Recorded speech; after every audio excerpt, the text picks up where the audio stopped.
Méditons avec le pasteur Ertis. Méditons avec le pasteur Ertis.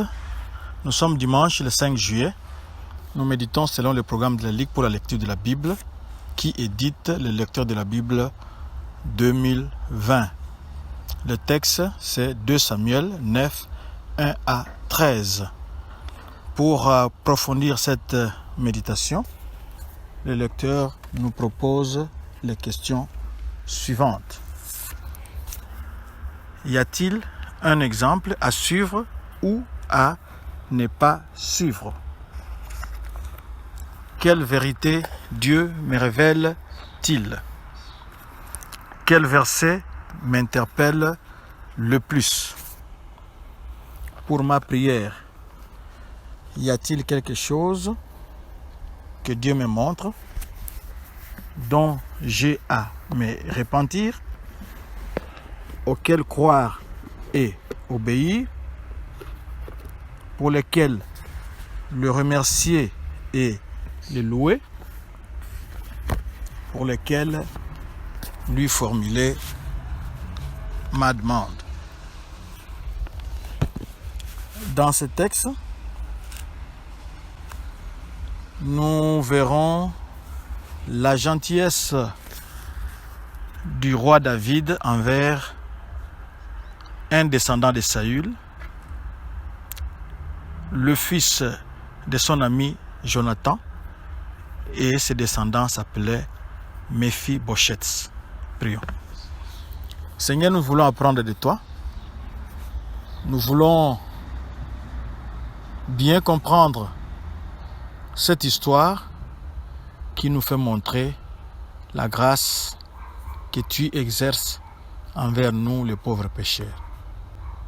C'est vrai que nous n'avons rien mérité, mais c'est par pure grâce et par ton amour que Jésus-Christ avait pris notre place pour que nous puissions être sauvés et avoir une place autour de ta table lors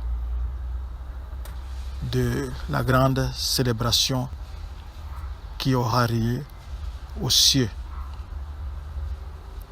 Le repas des noces soit béni à jamais au nom de Jésus. Amen. Shalom, shalom, bon week-end, bon dimanche, que Dieu vous bénisse.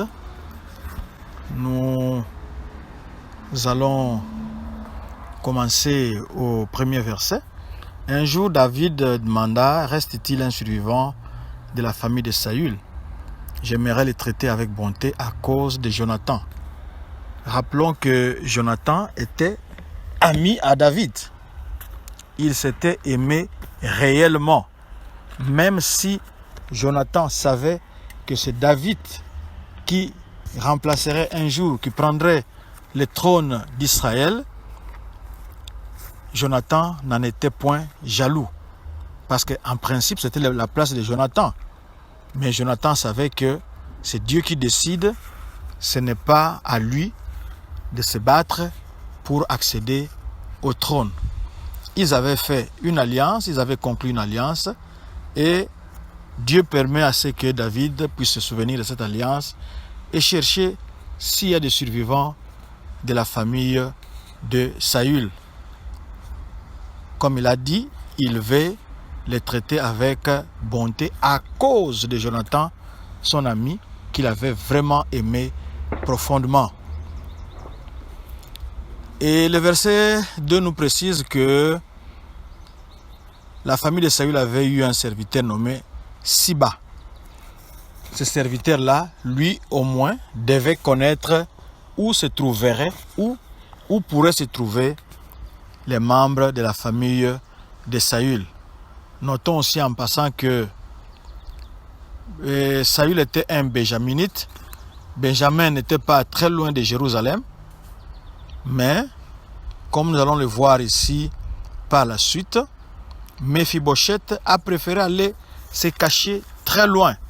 Pourquoi l'a-t-il fait? C'est parce que quand il y a changement de régime, très souvent il y a des règlements de comptes. On doit éliminer tout candidat potentiel de l'ancien régime qui pourrait avoir des velléités de réclamer l'accession au trône. Alors, Mephibosheth avait préféré prendre ses distances et il est allé se cacher très loin. Alors, quand on a posé la question à Siba, Siba dit il reste un fils de Jonathan et il a les jambes extropiées. Cette précision, elle est de taille. Elle est de taille parce que quelqu'un qui a les jambes extropiées ne pourra pas aller à la guerre, ne pourra pas constituer une menace.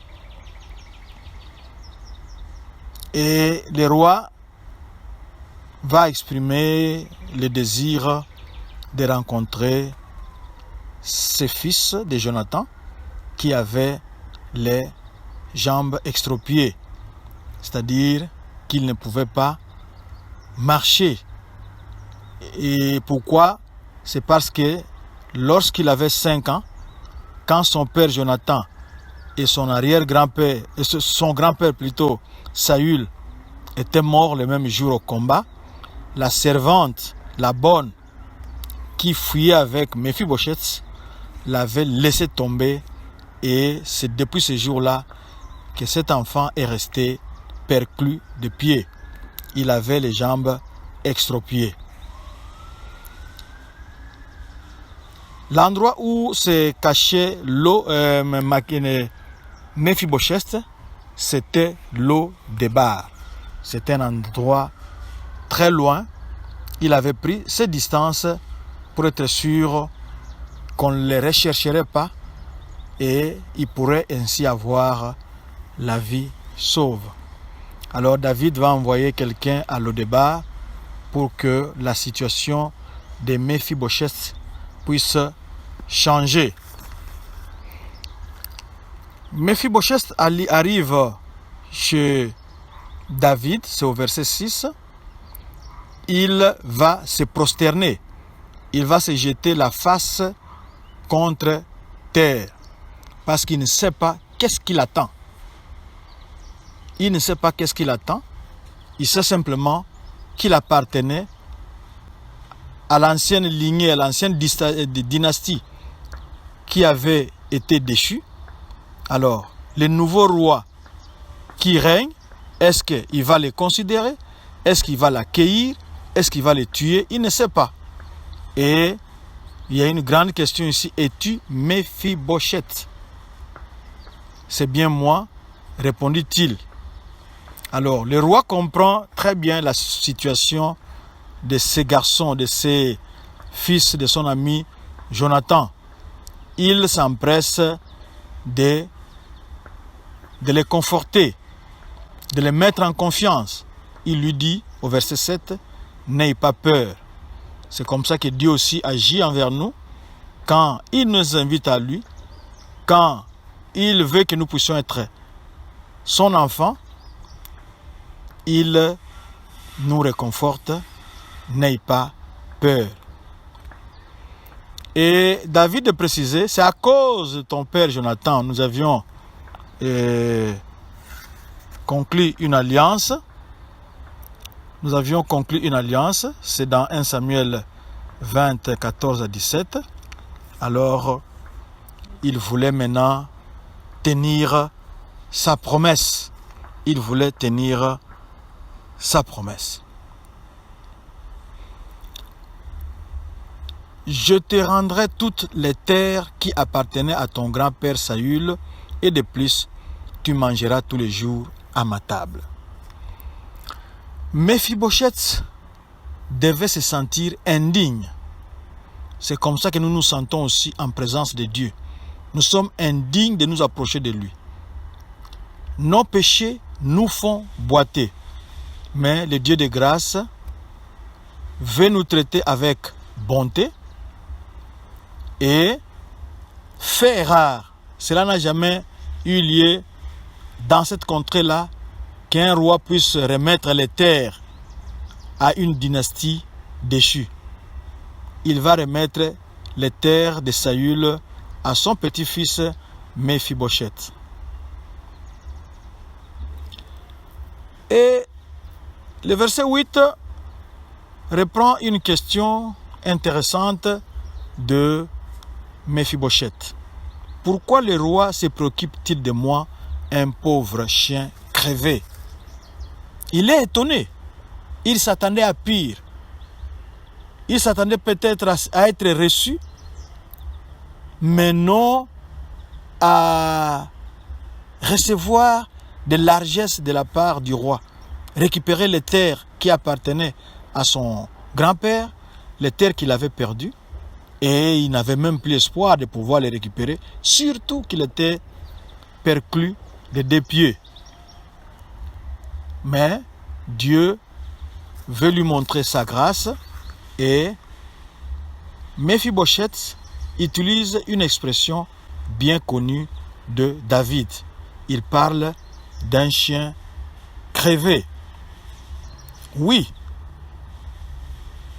David connaît cela parce que lui aussi, il s'était considéré comme un chien lorsque Saül, le grand-père de Méphibosheth, le poursuivait. Il s'était considéré comme un chien. Et cette histoire de chien nous amène à une autre histoire de chien. C'est lorsque Jésus-Christ parlait à la Syro-Phénicienne que les bénédictions des enfants, on ne peut pas les donner aux chiens. Et la dame avait bien répondu. Il avait répondu à bon escient en disant que les chiens profitent des miettes qui tombent de la table de leur propriétaire. C'est dans Marc 7, 24 à 30. Et le verset 9, le roi a fait venir Siba et lui dit: j'ai rendu à Méphibosheth les terres qui appartenaient à ton maître, et toi et tes fils et tes serviteurs, vous allez travailler, vous allez continuer à travailler pour Saül par l'entremise de son frère, de son petit-fils. Mais Méphibosheth reçoit la grâce de pouvoir manger chaque jour à la table.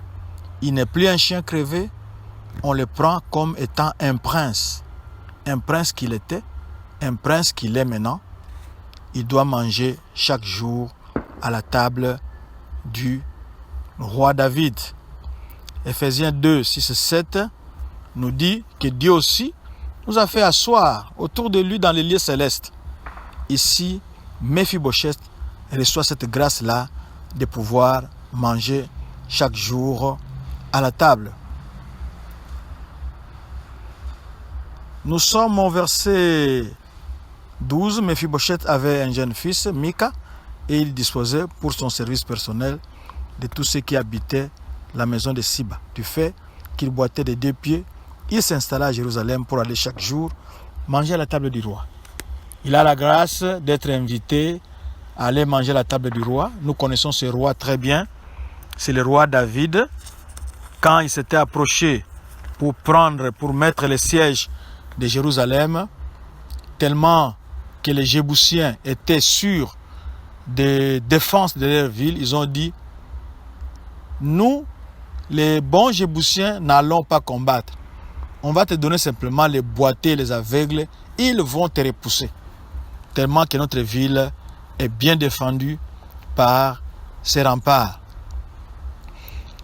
Méphibosheth était l'un de ces boiteux et David les avait bannis de sa présence. Et si on va plus loin dans la parole de Dieu, là-bas, il est dit que les boiteux ne peuvent pas présenter la nourriture du Seigneur. Si nous rappelons tous ces détails, c'est pour qu'on se rende compte de la grâce dont était l'objet Méphibosheth. Il n'a rien mérité. Il est boiteux. Normalement, David n'aimait pas les boiteux, mais par pure grâce, sa misère attire la grâce de Dieu. C'est comme notre misère en tant que pécheur a attiré la grâce de Dieu et Il veut que nous puissions lui appartenir. Il veut que nous puissions manger chaque jour à sa table. Il veut que, au repas de noces de l'agneau, que nous puissions nous asseoir tout autour de lui. C'est par pure grâce. Nous ne méritons rien et absolument rien. C'est par pure grâce que Jésus-Christ est mort pour nous. Il n'avait pas mérité cette mort. Et nous aussi, on n'avait pas mérité que Jésus-Christ puisse mourir pour nous. Parce que quand Jésus-Christ était mort, nous étions des pécheurs. Donc, on ne pouvait pas nous aimer. Mais la grâce de Dieu est passée par là. Il nous a rachetés. Il nous donne du prix. Il nous donne de la valeur. Il nous considère comme des fils. Par grâce. Est-ce que vous êtes prêts aussi à bénéficier de cette grâce? Cela dépend de vous.